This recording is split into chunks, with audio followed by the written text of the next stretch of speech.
The Balcony play is written by a famous avant-garde dramatist Jean Genet. Okay and ये जो balcony वाला play है ये एक पॉलिटिकल प्ले है जिसके अंदर पॉलिटिक्स दिखाई जाती है कैपिटलिस्ट कल्चर की एंड जो भी रिवॉल्यूशन चल रहा था उससे रिलेटेड, जो वेस्टर्न कैपिटलिस्ट सोसाइटी में जो भी रिवॉल्यूशन चल रहा था उसके एनालिसिस दिखा रहे थे कि किस टाइप का रिवॉल्यूशन था, क्या क्या हुआ. Okay, just a kind of it. तो ये जो बालकनी वाला प्ले है, जो बालकनी है ये थर्ड प्ले माना जाता है. जीन जेनेट ने 5 प्लेज लिखे थे, तो 5 प्लेज में से थर्ड प्ले है द बालकनी नाम का. एंड इसके अंदर ब्रॉथल हाउस से रिलेटेड दिखा रखा है जिसके अंदर मैडम मिर्मा है जो अपनी इस ब्रॉथल हाउस को द ग्रैंड बालकनी कहती हैं या फिर कह लो the most decent house of illusions कहती है. एंड वो बोलती है कि यहाँ पे आके ना, इस ब्रॉथल हाउस में आके या मेरी ग्रैंड बालकनी में आके या the most decent house of illusions में आके जो ऑर्डिनरी सिटीजन्स हैं, जो नॉर्मल सिंपल लिविंग कॉमन जो लोग हैं, वो सब के सब यहाँ पे आके और लाइफ में जो भी फैंटेसीज़ होती हैं, जो भी उनको पावर चाहिए थी, पावर और सेक्स से रिलेटेड जो भी उनकी फैंटेसीज़ हैं उन सबको यहाँ पे आके पूरा करते हैं. जो भी ऑर्डिनरी सिटीजन्स होते हैं, जो भी उनकी विश थी जो कि पूरी नहीं हो पाई, उन सबको आके यहाँ पे पूरा करते हैं. एंड उसने ना 38 स्टूडियोज़ बना रखे हैं टोटल मैडम इरमा ने, जिसके अंदर वो सेटिंग्स प्रोवाइड करती है, प्रॉपर प्रॉप्स प्रोवाइड करती है. और जो भी स्ट्रेंजर्स होते हैं मतलब कि जो भी जैसे कि जो मेन पर्सन है वो वहाँ पे आके एक्ट करेगा तो उसको भी तो सामने अपने बंदे चाहिए ना जिनके साथ वो एक्ट कर सके. तो पेड स्ट्रेंजर्स भी रखती है वो. तो क्या क्या रखती है, सेटिंग रखती है, प्रॉप्स रखती है और पेड स्ट्रेंजर्स रखती है ताकि वो उसका कि वो उसकी एक्टिंग में कंट्रीब्यूट कर सके. ये जो पेड स्ट्रेंजर्स है ना, ये और कोई नहीं, मैडम मिर्मा के जो वहाँ रहती हैं ब्रॉथल हाउस में, ये होर्स हैं जिनको मैडम मिर्मा ने एम्प्लॉय कर रखा है. एंड इन सभी इनैक्टमेंट्स में जो मैडम मिर्मा है वो बहुत ज़्यादा स्ट्रिक्ट हैं. ये सब कुछ जो इनैक्टमेंट्स होती हैं, ये जो भी प्लेस वगैरह चलते रहते हैं, एक्शन वगैरह होते रहते हैं, ये इसमें बहुत ज़्यादा स्ट्रिक्ट है और हर एक चीज़ को बहुत बारीकी से देखती है. ठीक है, ये सभी प्रोसीडिंग्स पे इसने एक कैमरा वगैरह एपरेटस फिट कर रखा है एक रूम के अंदर, जहाँ पे ये सभी रूम्स का और सभी लोकेशंस का बहुत अच्छे से चेक कर सकते हैं कि किस रूम में क्या चल रहा है. And let me start. Okay, इसके अंदर जो मैडम इरमा है वो लास्ट में क्वीन बन के एंड सभी पर्सनेटर्स और ऑडियंस वगैरह को बोलती है कि भाई घर चले जाओ एंड अपने अपने बिजनेस में इन्वॉल्व हो जाओ. ठीक है, तो मैं सीन 1 स्टार्ट करती हूँ. सीन 1 में क्या होता है कि ब्रॉथल हाउस है. ब्रॉथल हाउस के अंदर जो उसकी प्रोपराइट्रेस है मैडम इरमा, वो अपने हाउस ऑफ इल्यूजन्स के बारे में बता रही है कि यहाँ पे जो भी कस्टमर्स हैं यहाँ पे आते हैं, ऑर्डिनरी पीपल जो कि अपनी फैंटेसीज़ जो हैं, जो भी उनके विशेज़ हैं उनको फुलफ़िल करने के लिए आते हैं, जो पावर और सेक्स से रिलेटेड उनकी चॉइसेस वाली फैंटेसीज़ हैं उनको पूरा करने के लिए आते हैं और इनैक्ट करते हैं डिफरेंट प्लेस को. उसके बाद थोड़ा सा ब्रॉथल हाउस का डिस्क्रिप्शन दे रखा है कि सबसे पहले एक ब्रॉथल हाउस है जिसके अंदर ये चीज़ परमानेंट होगी कि उस ब्रॉथल हाउस के अंदर एक छोटा मतलब रूम्स बना रखे हैं और हर एक रूम के अंदर सैक्रेड यूटेंसिल्स हैं, वेस्टमेंट्स हैं. ठीक है, एंड हर एक रूम के अंदर एक राइट वॉल की साइड क्लोथ सा टंग रखा है, जैसे कर्टेन बोल लो. ठीक है, एक क्लोथ टंग रखा है right hand side red colour का. एंड जब भी सामने मिरर दिखाया जा रहा है, मतलब हर एक रूम में सामने की साइड एक मिरर है जो कि जिसमें देख के वो पर्सन एक्ट करेगा. ठीक है, ताकि वो खुद को बहुत अच्छे से ऑब्जर्व कर सके that how is he looking और वो किस तरीके से एक्ट कर रहा है. ओके, तो हर एक रूम में एक मिरर है जिसके सामने एक बेड है that is Unmade. Unmade means कि वो बेड ऐसे ही बिखरा हुआ है, फैला हुआ है, अच्छे से प्रॉपरली बेडशीट वगैरह नहीं बिछा रखी उसके ऊपर. और एक टेबल है वहाँ पे सामने. मिरर में से मतलब ये सब कुछ दिखता है कि एक मिरर है. मिरर के सामने, मिरर के पीछे बैक साइड में देखोगे तो वो क्या रिफ्लेक्ट करता है कि एक अनमेड बेड है. एंड वहाँ पे सबसे पहला जो आता है क्लाइंट मैडम इरमा का, वो होता है बिशप. एक क्लाइंट होता है जो कि रोल ऑफ बिशप इनैक्ट करना चाहता है. तो वहाँ पे जाके वो उसने इतना बड़ा क्लॉक पहन लिया था, CLOAK क्लॉक पहन लिया था कि he looks huge and stiff like a square crow. ऐसा लग रहा था वो इतना ह्यूज और स्टिफ, मतलब वो उसकी जो फिजिकल अपीयरेंस थी उससे भी ज़्यादा बड़ा था, इतना लूज था वो। एंड इसमें एक सीन ऑफ कन्फेशन दिखाया गया है जिसमें साथ में कनेक्ट करता है एक पेनिटेंट, और वो पेनिटेंट कौन है? मैडम इरमा के ही घर में से, मतलब ब्रॉथल हाउस में से ही कोई प्रोस्टिट्यूट, ठीक है। तो फर्स्ट सीन चलता है कि जो क्लाइंट है, जो बिशप बन रखा है, वो उससे बोलता है कि मतलब जिसने बहुत अच्छे से कपड़े पहन रखे हैं, वेल ड्रेस्ड है, एंड वो उससे बोलता है कि अपने सिंस कमिट करो। फिर वो जो लड़की है वो अपने सिंस कमिट करती है, जो पेनिटेंट है वो अपने सिंस को कमिट करती है, एंड वो सोचता है कि काश ना ये सब की सब रियल होती है। जो सिंस हैं वो ये होप करता है कि काश ये जो लड़की सिन बता रही है, अपने जो भी पाप वगैरह किए हैं इसने, ये जो बता रही है ये एक इमेजिनेशन नहीं, रियलिटी में हुआ होता। ओके, एंड जैसे ही जो रोल है वो इनैक्टमेंट हो जाती है, तो इरमा बोलते हैं कि बाहर ना रिवॉल्यूशन चल रहा है और इसकी वजह से ना बहुत इधर उधर वॉर वगैरह चल रहे हैं, जिसकी वजह से तुम्हें बहुत नुकसान हो सकता है, इसलिए पहले ही बोल रही हूँ कि तुम यहाँ से चले जाओ, मतलब जल्दी चले जाओ थोड़ा, ताकि तुम्हें भी रेस्ट रहे, मेरे को भी रेस्ट रहे, और तुम सेफ भी रहो, ठीक है। तो मैडम इरमा उस जो क्लाइंट था, जो कि बिशप का रोल प्ले कर रहा था, उसको बोलती है, बट व्हाट हैपन्स कि जो बिशप है वो मना कर देता है। वो बोलता है नहीं नहीं, I have to wait a little longer here, I have to remain a little longer here, और वो फिर अपनी इमेज जो है वो देखने लग जाता है एज अ बिशप। तो इसके अंदर, इस फर्स्ट सीन के अंदर जो जीन जेनेट है वो ये कमेंट करती है, जो भी चर्च के इंस्टीट्यूशंस हैं उनके ऊपर कमेंट करती है। वो बोलती है कि एक क्लाइंट, मतलब कि क्या होता है कि एक इंसान जो है उससे फ़र्क नहीं पड़ता, उसका जो ब्लड है, उसकी जो फ्लैश है वो किसी और इंसान की, और वो बन गया क्या? बिशप, जो कि बहुत रिलीजियस होता है। चाहे अब उस इंसान ने, जो क्लाइंट है, उसने कितने भी पाप किए हों, लेकिन जस्ट ड्रेसअप होने की वजह से वो किसका रोल अदा कर रहा है? बिशप का, ठीक है। तो इसके अंदर ये जो मतलब एक पावर और एक अथॉरिटी दिखा रखी है जीन जेनेट ने, कि जो चर्च की जो उस टाइम पे अथॉरिटी थी, और किस तरीके से एक जो इंसान है वो जस्ट ड्रेसअप होने के बाद अपने आप को पावरफुल महसूस करता है। तो ये सब फर्स्ट सीन में दिखा रखा है। सीन 2 में क्या होता है कि वही सेम झूमर है, एंड वही स्क्रीन है, वही कर्टेन्स है, और वही सामने मिरर है, जो कि एक अनमेड बेड को रिप्रेजेंट कर रहा है, मतलब रिफ्लेक्ट कर रहा है। एंड वहाँ पे एक रिस्ट बाउंड एक वुमेन है, ब्यूटीफुल सी, जो कि एक प्रोस्टिट्यूट है of course, and wrist bound means कि उसको बांध रखा है। एंड एक क्लाइंट आता है वहाँ पे, जो कि जज का रोल प्ले कर रहा है। स्टार्टिंग में ही जो जज है वो फ्लोर के ऊपर क्रॉल करता हुआ दिखाया गया है, जैसे कि एक बच्चा चलता है अपने पैरों से, वैसे ही जो जज है उसे क्रॉल करता हुआ दिखाया गया है फ्लोर के ऊपर। एंड वो थीफ को, जो वुमेन है वो थीफ का रोल प्ले कर रही है, और मतलब जो प्रोस्टिट्यूट है वो थीफ का रोल प्ले कर रही है, और वो थीफ को बोलता है, मतलब उस वुमेन को बोलता है कि एडमिट करो कि तुम थीफ हो, तुम चोर हो।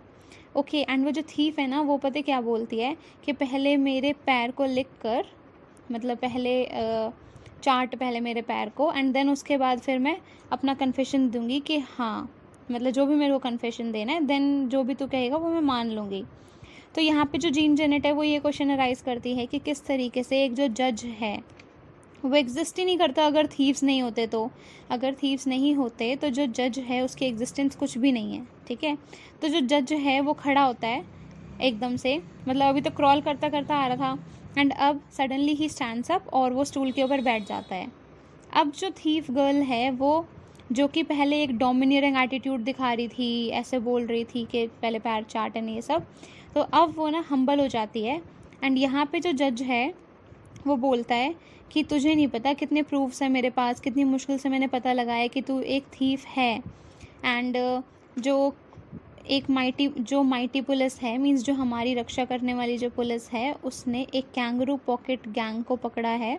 मींस देखो इसकी जो ये पॉकेट है ना, एक कैंगरू पॉकेट है। कैंगरू एक एनिमल का नाम है, एंड उसकी पॉकेट मतलब बहुत बड़ी होती है, ठीक है। तो ये बोलना चाहता है कि जो थीफ की पॉकेट है ना, ये बहुत ज़्यादा कैंगरू पॉकेट है, मींस बहुत बड़ी पॉकेट है, जिसके अंदर बहुत सारे इसने चीज़ें छुपा रखी होंगी। तो वो एग्जीक्यूशनर को बोलता है, एग्जीक्यूशनर को, कि इसकी पॉकेट में ढूंढो, देखो क्या क्या मिलेगा तुम्हें, ठीक है। जिसकी पॉकेट में से फिर हमें क्या क्या मिलता है, फ्लैश लाइट मिलती है, एक फ्लाइटोन की बॉटल मिलती है, कुछ ऑरेंजेस मिलते हैं, सॉक्स के पेयर मिलते हैं, बियर स्किन मिलती है, टर्किश टॉल और स्कार्फ भी मिलता है। ठीक है। जैसे कि बिशप ने सीन 1 में इतना पावरफुल रोल प्ले किया था, वैसे ही जो जज है वो भी अपने रोल प्ले में बहुत ज़्यादा घुस गया है एक्ट करने के लिए। एंड वो उस गर्ल को बोलता है कि तू है ना एक मॉडल थीव बन, तभी ही मैं एक मॉडल जज बन पाऊँगा। मीन्स एक अच्छी थीव बनेगी ना, तभी ही मैं एक अच्छा जज बन पाऊँगा। ओके, तो तुझे एक मॉडल थीव बनना पड़ेगा। वो बोलता है कि जो थीफ है और जो एग्जीक्यूशनर है वो 2 परफेक्ट कॉम्प्लीमेंट्स हैं, ठीक है। अगर थीफ है तो एग्जीक्यूशनर है, एग्जीक्यूशनर है तो थीफ है। Okay, and he wants to continue assurance of being a जज for it depends on the. Okay, वो बोलता है कि क्या कहते हैं, अगर मतलब वो ऐसा चाहता है कि वो जज कैसे बना रहेगा हमेशा, जब तक वो जो गर्ल थीफ है वो थीफ बनी रहेगी। ओके, जब तक वो जो प्रोस्टिट्यूट है वो थीफ बनी रहेगी, तब तक वो जो बंदा है वो जज बना रहेगा। तो वो गर्ल को एट लास्ट इस कन्फेशन पे लेके आता है कि वो अपने आप को एज अ सिनर कमिट कर ले। एंड जो गर्ल थीफ है वो फाइनली उसको अपने फुट लिक करवाती है, तभी वो जाके कन्फेस करती है, ठीक है। तो ये सब सीन चलता है। एंड फिर से जो मतलब इस सीन की एनालिसिस की जाए तो यही पता चलता है कि एक पावर जो है वो ज़्यादा डोमिनेट कर रही है। एंड जो बिशप है, जैसे कि फर्स्ट सीन में उसने भी जैसे कि बिशप डिपेंडेंट था, ऐसे ही ये जो जज है ये भी डिपेंडेंट है उस गर्ल थीफ पे, क्योंकि उसकी एग्जिस्टेंस तभी है जब थीफ रहेगी। एंड ये क्वेश्चन अराइज होता है कि अगर थीव्स ही नहीं रहे, अगर चोर ही नहीं रहे, तो कैसे जुडिशरी सर्वाइव करेगी, ठीक है। ये जो जजमेंट का प्रोसेस होता है, अगर थीव्स ही नहीं हुए तो ये जजमेंट का प्रोसेस चलेगा ही कैसे, जुडिशरी होएगी कैसे। जो जज है, लॉ मेकिंग बॉडी जिसे कहा जाता है, head of the law making body, वो दिखेगा ही नहीं अगर थीफ नहीं होगा, उसकी एग्जिस्टेंस ही ख़त्म हो जाएगी, ठीक है। एंड स्टार्टिंग में दिखाया जाता है कि वो कैसे क्रॉल करके और बिल्कुल क्रॉल कर रहा है फ्लोर पे और प्लीड कर रहा है। मतलब यूजुअली सिनेरियो क्या होता है कि जो थीफ है वो अपनी माफ़ी मांग रहा होता है कि माफ़ कर दो मुझे, मेरे से गलती हो गई, ऐसे ऐसे करके जज के सामने। लेकिन क्या हो रहा है यहाँ पे कि इन्वर्ट कर रखा है सीन कि जो जज है वो बोल रहा है कि प्लीज़ बोल दे कि हाँ तूने सिन कमिट किया है, प्लीज़ बोल दे कि तू एक थीफ है। तो इसके अंदर कुछ डेवलपमेंट दिखा रखी है प्ले की। सीन 3 में क्या होता है कि फिर से वही कर्टेन एंड वही dark green scenes, and then उसके बाद वही सेम शैंडलियर मीन्स वही सेम झूमर, वही सेम मिरर, अनमेड बेड को रिफ्लेक्ट करता हुआ एक आर्म चेयर दिख रही है, जिसके अंदर अब यहाँ पे क्या है, एक क्लाइंट है जो कि एक जनरल का रोल प्ले कर रहा है, ठीक है। एंड जनरल कैसे कि जो कि हॉर्स पे बैठ के लड़ने के लिए जाते हैं ना वॉर के टाइम पे, उस टाइप के जनरल का रोल प्ले कर रहा है, एक ब्रेव जनरल का रोल प्ले कर रहा है। तो उसके लिए उसको मतलब ये जो जनरल का रोल प्ले कर रहा है ना ये क्लाइंट, ये बहुत ज़्यादा अपनी छोटी छोटी माइन्यूट डिटेल्स के लिए भी ना बहुत ज़्यादा इम्पॉर्टेंट मानता है उन माइन्यूट डिटेल्स को बहुत ज़्यादा। एंड जिसकी वजह से इसके लिए बहुत ज़्यादा प्रिपरेशन करनी पड़ रही थी लोगों को। जैसे कि जब तक वो जो लड़की थी जो कि मेयर बन रही थी, मेयर मीन्स कि वो जो घोड़ा मतलब घोड़ी होता है मेयर का मतलब, तो जिस एक प्रोस्टिट्यूट थी जो कि मेयर बन रही थी, MARE मेयर बन रही थी, ताकि ये जो जनरल है उसके ऊपर बैठ के एंड वॉर की फील ले सके, वॉर की में जाने के लिए तैयार हो सके। तो इसके लिए बहुत ज़्यादा प्रिपरेशन की जा रही थी, जैसे कि उस टाइप का हॉर्स यूज़ किया जा रहा था। एंड फॉक डांसेस के लिए मतलब बहुत सारे, अब एक तो रियल हॉर्स जिसके ऊपर वो बैठेगा, मीन्स वो जो लड़की है प्रोस्टिट्यूट जो रोल प्ले कर रही है मेयर का, एंड बाकी जो हॉर्सेस होंगे वो नकली हॉर्सेस होंगे। तो इसके अंदर क्या होता है कि जो विक्टोरियस जनरल है, मीन्स जो जनरल है वो चाहता है कि लास्ट में मैं जीतूँ एंड मैं ही राइड करूँगा। तो वो बहुत देर से वेट कर रहा होता है कि कब वो लड़की आए, कब मैं मेयर पे बैठूँ एंड फिर मैं जाऊँ। तो वो बहुत सारा माइन्यूट डिटेल्स का ध्यान रखता है, जैसे कि ड्रेसिंग अप होना एज अ पावरफुल मैन, मिट्टी वगैरह भी होनी चाहिए, मड होनी चाहिए, ब्लड शेड होना चाहिए, एंड लेदर के बूट्स होने चाहिए, बहुत अच्छी सी ऑथेंटिक डेकोरेशंस होनी चाहिए। Okay, and suddenly what happens कि जो गर्ल है वो आ जाती है, और वहाँ पे आने के जब वो पूरी तैयार हो जाती है, ड्रेसअप हो जाती है अपनी कंप्लीट यूनिफॉर्म में एज अ मेयर, तो वो बेंड हो जाएगी, झुक जाएगी एंड फिर एज अ सर्कस हॉर्स बैठ गई।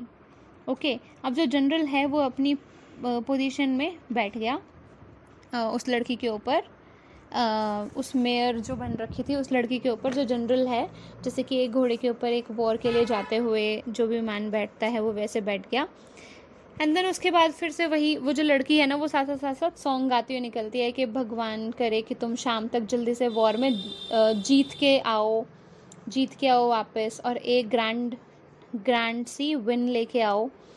एंड फिर वो पोएम वगैरह गाना स्टार्ट करते हैं, एक नरेशन सी होती है बीच में, death of the ready to drop she grew drowsy and rested. Okay, फिर वो थक जाती है थोड़ा सा और सोने वाली होती है। तो फिर वहाँ पे यहाँ पे क्या होता है कि वो जो था ना जो लड़का था, जो जनरल था, वो और ज़्यादा चाहता था कि हाँ अच्छे से वॉर हो, हर चीज़ दिखाई जाए। एंड सडनली क्या होता है कि ये दिखाया गया कि अब ना फ्यूनरल की प्रोसेशन हो गई है। अब जो मेयर है वो हट जाती है वहाँ से, और वहाँ पे फ्यूनरल के प्रोसेशन की, मतलब अब जो लोग मर गए उनके बारे में भी तो आएगा कि सबको जो भी लोग मर गए हैं उनके फ्यूनरल पे जाना। एंड वो नरेट करती है स्टोरी कि किस तरीके से जो नेशन है वो जनरल के मरने पे रो रहा है। जनरल जो है वो मारा गया, ठीक है। मतलब जैसे जैसे अब कोई सिपाही जो है वो वॉर के लिए जा रहा है तो पहले कैसे बहादुर वाले सॉन्ग्स चलते हैं, फिर कैसे मरने रोने धोने वाले सॉन्ग्स चलते हैं, तो वैसा ही सीन इसमें दिखाया गया है। एंड देन जो ऐसे ही जो मेयर है वो ऐसे ही स्टार्टिंग में वॉर से रिलेटेड गाना गा रही थी, बहादुरी से रिलेटेड गाना गा रही थी, और अब जो है वो वीपिंग सॉन्ग गाती है, रोते रोते सॉन्ग्स गा रही होती है जनरल के लिए, जो कि अब नहीं रहा। एंड जो जनरल है ना वो ये बोलता है कि है ना, अरे सुनो, साथ ना ये भी ऐड करना मेरे मरने के उस पर कि मैं बैटल में ना बड़ी हिम्मत के साथ लड़ा और मेरे जो बूट्स हैं ना वो अब भी मेरे पैरों में है, मीन्स किसी ने लिए नहीं। ओके, मतलब मैं बस अपने देश के लिए मैंने अपनी जान दे दी, ठीक है। तो बूट्स जो हैं वो अब भी पहने हुए मरा हूँ मैं। ओके, तो इसके अंदर बस रिवॉल्यूशन से रिलेटेड एक इम्पॉर्टेंट एलिमेंट दिखा रखा है प्ले का। सीन 4 डजेंट हैव एनीथिंग, इसके अंदर सिर्फ छोटी सी बात है कि ये जो जैसे कि बाकी जो 3 अभी हमने एक्ट्स पढ़े उसके अंदर पावर और सेक्स वगैरह से रिलेटेड बहुत ज़्यादा इंटीमेसीज़ हैं, लोगों की विशेज़ हैं, लेकिन इस सीन के अंदर, सीन 4 के अंदर फोकस जो है वो सबमिशन पे होगा। क्या होता है इसके अंदर? सबमिशन मीन्स किसी को हम किसी के लिए न्यौछावर हो जाते हैं ना, हम किसी के लिए इतना करने लग जाते हैं, तो दैट इज़ कॉल्ड सबमिशन। तो सीन 4 के अंदर यही होगा। इसके अंदर अलग ही काइंड ऑफ फैंटेसी है कि इसके अंदर क्या है कि एक ओल्ड मैन है जो कि ट्रैम्प जैसे ड्रेस हो रखा है, ट्रैम्प के जैसा, नीटली कॉम कर रखे हैं उसने बाल, एक रूम में बिना किसी मोशन के इधर उधर हिले डुले खड़ा है। उसके पास एक रेड कलर के हेयर वाली गर्ल खड़ी है जो कि थोड़ी अलग टाइप दिख रही है। जो मैन है थोड़ा सा नर्वस होता है, थोड़ा सा इम्पेशेंट होता है। वो अपने सबसे पहले जो फटे हुए ग्लव्स हैं वो उतारता है हाथ हिलाते हिलाते, क्योंकि वो ओल्ड था ना, तो इसलिए वो हाथ शिवर करते करते, ट्रेम्बल करते करते अपने जो टॉर्न ग्लव्स थे, फटे हुए ग्लव्स थे, वो निकालता है। एंड देन उसके बाद हैंकरचीफ निकालता है, उससे अपना मुंह पोंछता है। एंड देन उसके बाद वो अपने ग्लासेस को फोल्ड करके अपनी पॉकेट में रख लेता है। जो ग्लासेस होते हैं, मीन्स जो स्पेक्टिकल्स होते हैं, उनको निकाल के बॉक्स के अंदर डाल के, केस के अंदर डाल के एंड पॉकेट के अंदर रख लेता है। फिर उसके बाद वो अपने हाथ पोंछता है अपने हैंकरचीफ से, और फिर उसके ना सडनली जो जेस्चर्स जितने भी उसने दिखाए अभी तक, नर्वसनेस एंड एंग्जाइटी और ये सब, वो सब का सब मिरर में साफ साफ शो हो रहा था। फिर एक डोर ओपन होता है जिसके अंदर जो मैडम इरमा है उसके पास एक विग है। एंड जो विग है वो एक लड़की ने पकड़ रखी है। जो मैडम इरमा है वो उस लड़की को, जो रेड कलर के हेयर वाली जो लड़की थी, उसको दे देती है वो विग। एंड मैन का जो फेस है, जो ओल्ड मैन था, उसका जो फेस है वो लाइट्स अप हो जाता है। वो बहुत ज़्यादा खुश हो जाता है एक बारी देख के। जो गर्ल है, अब यंग गर्ल थी ना, रेड कलर के बाल वाली, सो इसलिए बहुत ज़्यादा खुश हो जाता है। एंड देन उसके बाद जो गर्ल है वो उसके हेड पे वो विग पहनाती है। जो मैन है फिर वो एक आर्टिफिशियल फ्लावर्स का बुके लेता है, अपनी पॉकेट में से निकालता है आर्टिफिशियल फ्लावर्स का बुके। एंड फिर वो ऐसा दिखाया जाता है कि वो उस गर्ल को ऑफ़र करने वाला है, देने वाला है, एंड जो कि उसके हाथ से ले लेती है। तो इसके अंदर जो कि हाउस ऑफ इल्यूजन्स के अंदर जितनी भी जो फैंटेसीज़ थी क्लाइंट्स की, वो पूरी हुआ करती हैं इस हाउस ऑफ इल्यूजन्स के अंदर। वैसे ही यहाँ पे अभी तक जो डिस्प्ले था डोमिनेशन का, पावर का, उसकी जगह पे यहाँ पे सबमिशन के ऊपर ज़्यादा फोकस है।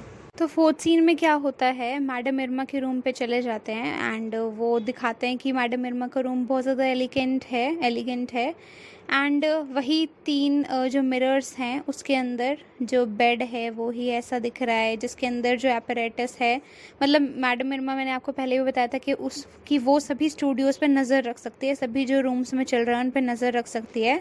तो इसके पास एक ऐसा एपरेटस है जो कि ये सब पे निगरानी वगैरह रख सकती है एंड वो उसी में ही देख रही होती है। तभी के तभी जो कारमैन है उसके साथ उसकी कन्वर्जेशन शो कर रखी है कि कारमैन एक प्रोस्टिट्यूट है, ट्रस्टेड होर है, बहुत ज़्यादा ट्रस्ट करती है मैडम इरमा कारमैन पे, CARMEN, ठीक है, कारमैन पे बहुत ज़्यादा ट्रस्ट करती है, एक ट्रस्टेड होर है जिससे मैडम इरमा कन्वर्स कर रही है, बातें कर रही है।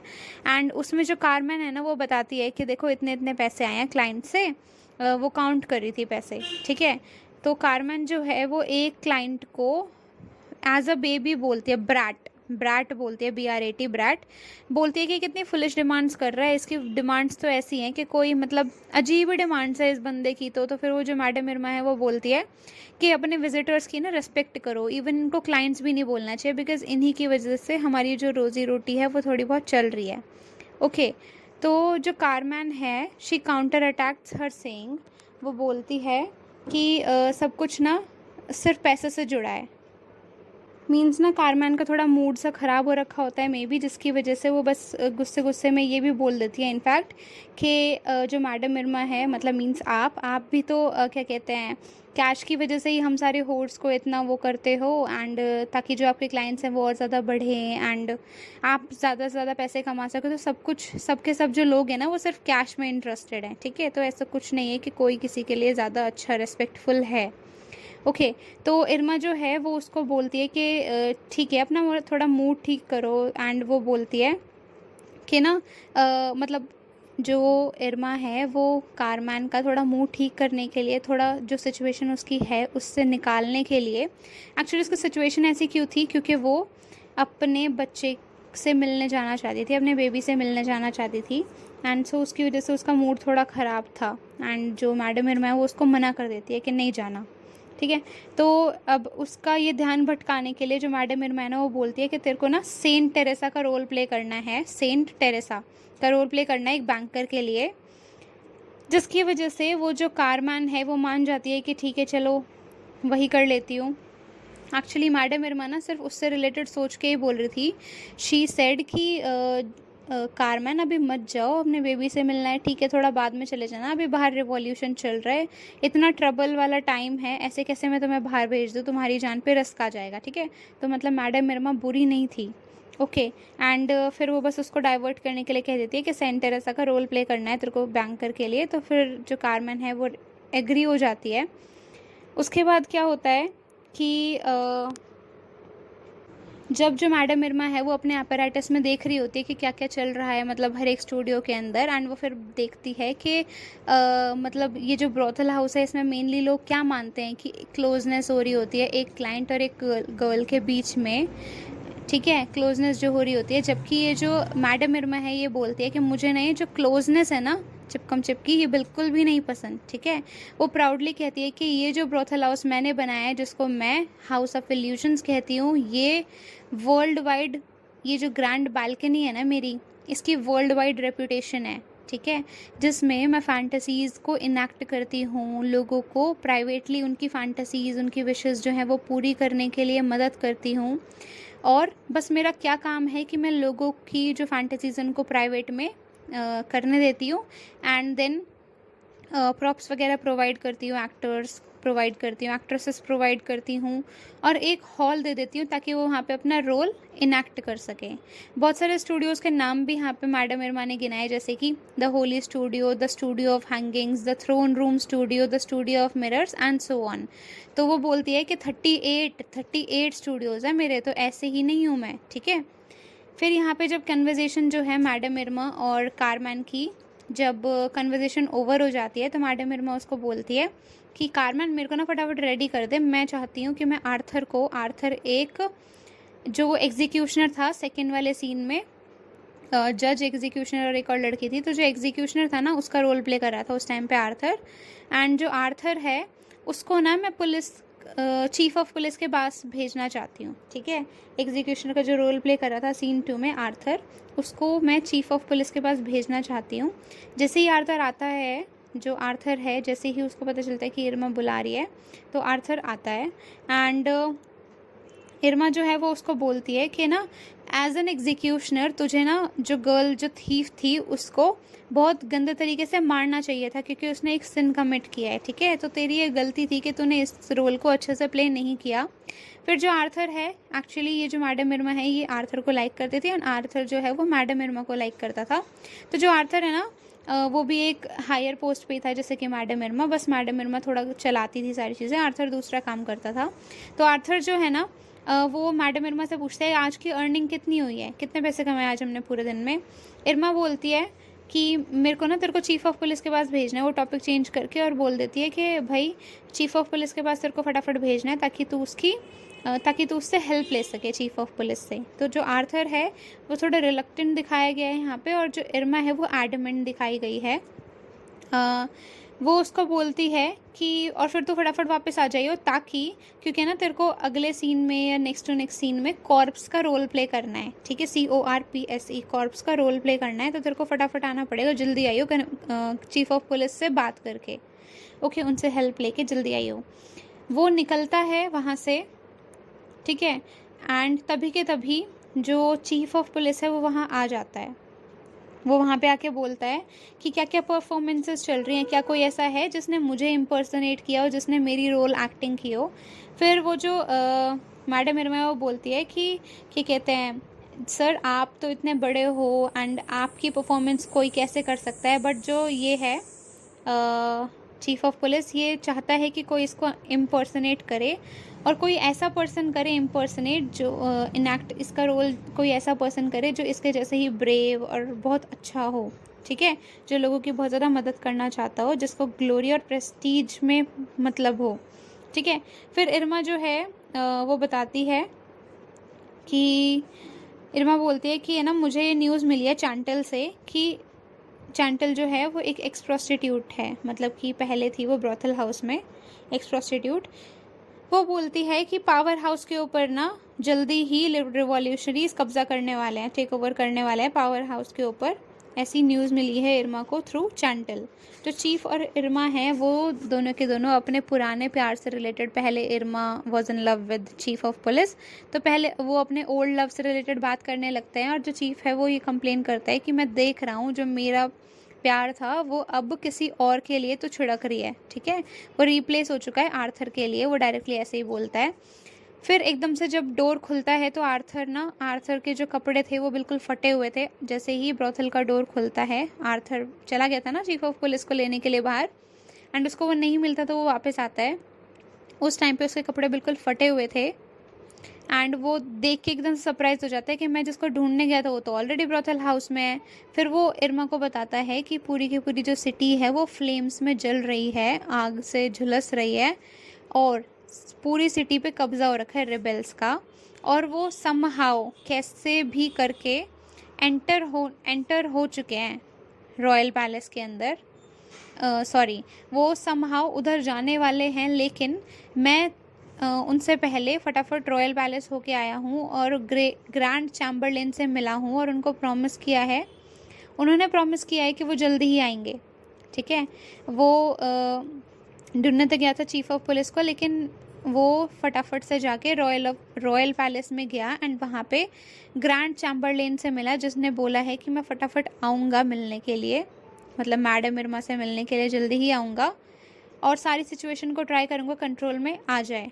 फिर जैसे ही वो उस गर्ल के बारे में बताने वाला होता है जो रिबेल्स के साथ गा रही थी गाना कि फटाफट चलते रहो, प्रोटेस्ट को आगे बढ़ाओ, ऐसा से करके जो रिबेल्स के साथ गाना गा रही थी, तभी के तभी बाहर से एक बुलेट आती है, उसको हिट करती है, एंड वो मर जाता है। तो इस सीन में जो चीफ ऑफ पुलिस है उसकी मेगालोमैनियक मीन्स जो उसकी डिज़ायर थी कि पावर हो, कोई बंदा उसको इम्पर्सनेट करे, उसका रोल इनैक्ट करे, तो ये सब चीज़ें दिखाई गई हैं इस प्ले के अंदर। Next is the scene of scene जो है 6 है, जिसके अंदर एक ऐसी जगह जो ब्रोथल हाउस के पास है।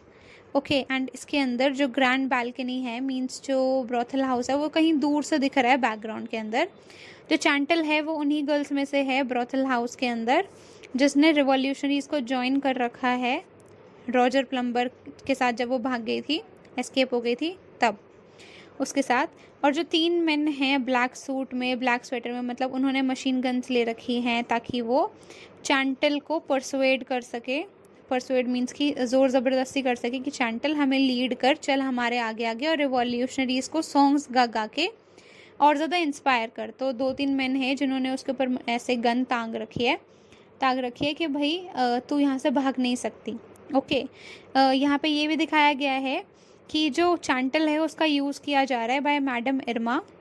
वो एक्स प्रोस्टिट्यूट थी ना ब्रॉथल की, तो वो कॉन्टिन्यूसली जो है वो मैडम इरमा को इन्फॉर्मेशन प्रोवाइड करती जा रही है कि यहाँ पे रिबेल्स पहुँच गए हैं, अब यहाँ पे टेक ओवर होने वाला है। जैसे उसने पावर हाउस का बताया था, ऐसे ही यहाँ पे भी वो बताती है कि जो मैडम इरमा है वो भी उसका यूज़ कर रही है क्योंकि उसको इन्फॉर्मेशन मिल रही है चैंटल से। एंड जो रिबेल्स हैं वो भी उसका यूज़ कर रहे हैं कि हमें लीड कर, रिवॉल्यूशनरीज को सॉन्ग्स गा गा के इंस्पायर कर।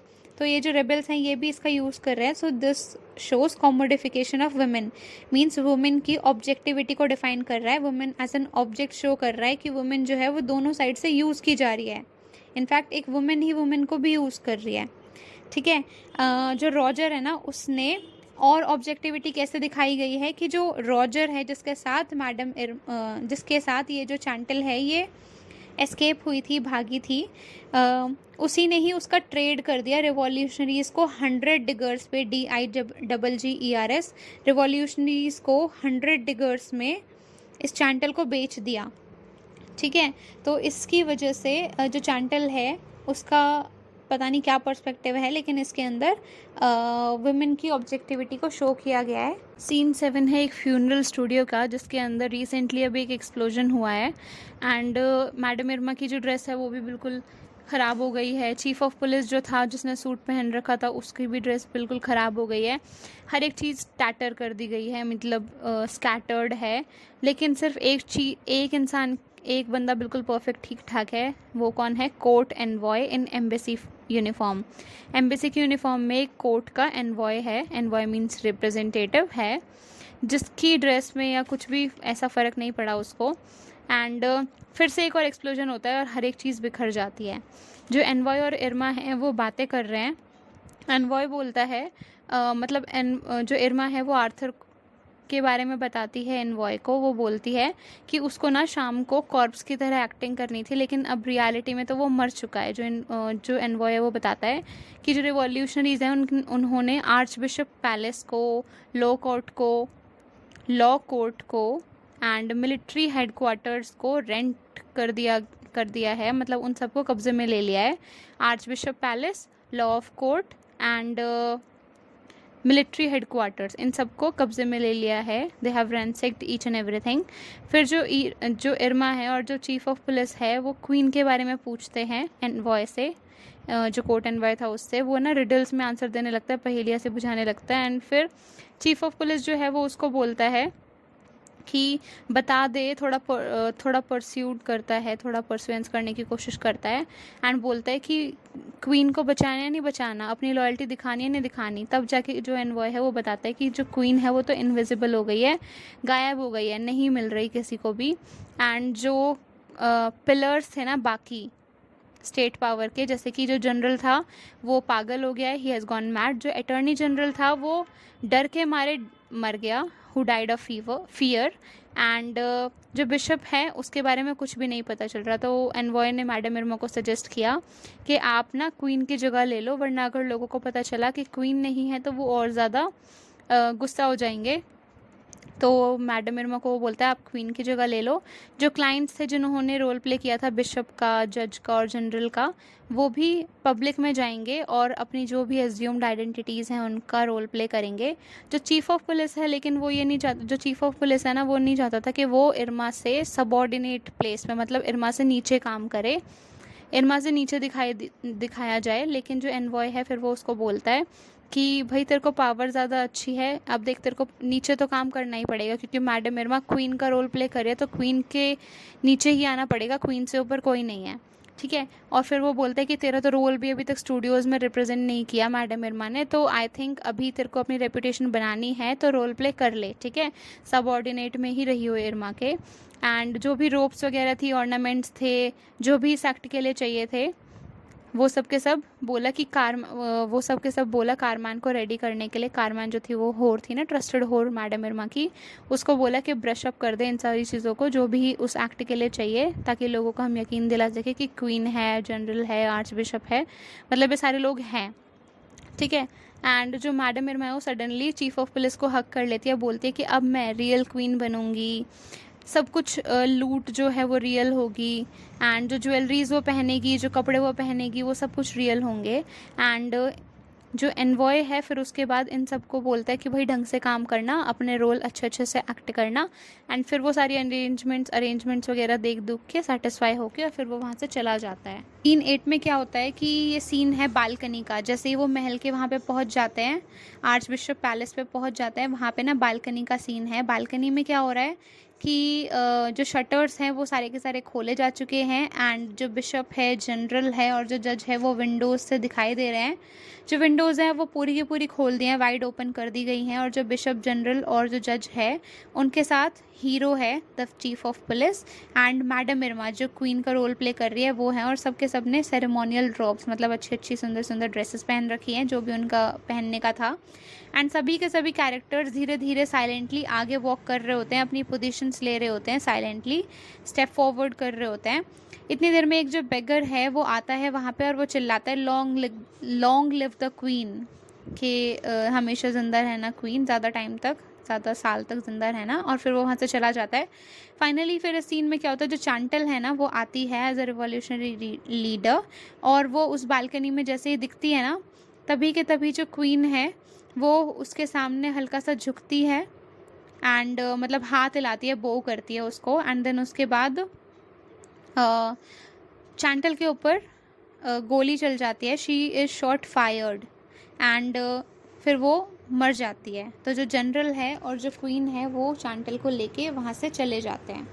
बस लास्ट सीन में ना यही दिखा रखा है कि इसके अंदर जो इम्पर्सनेटर्स थे, मीन्स जिन्होंने रोल इनैक्ट किया था जज का, जनरल का, बिशप का, क्वीन का, मतलब ये सारे के सारे सिर्फ उनकी बात की जा रही है यहाँ पे। जो जज है, जनरल और बिशप, इन तीनों का जिन्होंने रोल प्ले किया था वो सारे के सारे अपना एक्सपीरियंस बता रहे हैं कि जिस तरीके से उन्होंने पूरी सिटी में जो राउंड मारा and through out the city सब लोगों ने देखा एंड लोग फिर भी नहीं पहचान पाए।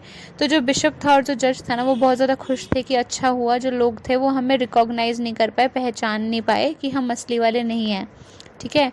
एंड जो बिशप है वो कहता है कि जो लोग हैं ना वो शायद अंधे हो गए थे गोल्ड और ग्लिटर के चक्कर में, इसीलिए नहीं पहचान पाए। और जो जनरल है, अब ये दोनों तो खुश थे कि नहीं पहचान पाए। जो जनरल है ना वो बेकार में परेशान हो रहा है और वो कह रहा कि कितना धीरे कैरेज चल रहा था ना, तुम्हें नहीं पता कि कितना धीरे वो घोड़ा चल रहा था, परेशान हो गया मैं उसमें, ठीक है, कैरेज चल रहा था। अब जो जज है और जो बिशप है ना वो अपनी वापस से वही इमेजेस में आना चाहते हैं जैसे वो रियलिटी में थे। They don't want to be इसी पोजीशन में, नहीं रहना चाहते थे, ठीक है।